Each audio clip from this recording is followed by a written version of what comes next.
السلام علیکم ورحمت الله وبرکاتہ. بیشک الله یو دی، نبی علیہ السلام چې د الله رسول دی.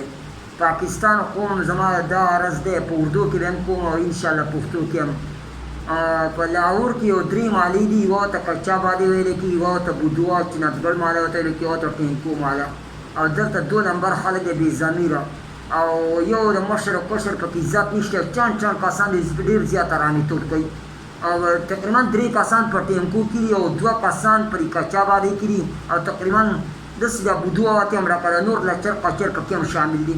او اپر دیر سره یې 2 علاقې دي، دغه علاقې خو مې تاسو ته ویلي، بره چر ورته زیات ویل کېږي، هغه ځای کې زیات کسان دي پکې، او تقریبا 2 کسان دي پکې.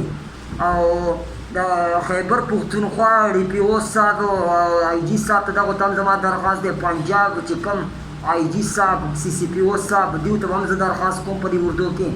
او پاکستان آرمي، پاکستان رینجر، پاکستان چې کومې ایجنسیانې دي، انشاءالله ما سره به درخواستونه منظوري، او دې خلکو ته ما ډېر زیات ناکام وکړم.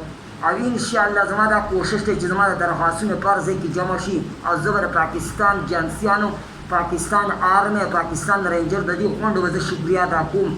بېشک الله یو دی، نبی علیه السلام د الله رسول دی، او دا قرآن به ځان سره ویسم چې پاکستان پوځ د دې قرآن خاطر وکړي، مهرباني د هغه سپي په کنټرول کې وساتئ، مهرباني. او زه به د هغو ډېره غټه شکریه ادا کوم. خدا حافظ.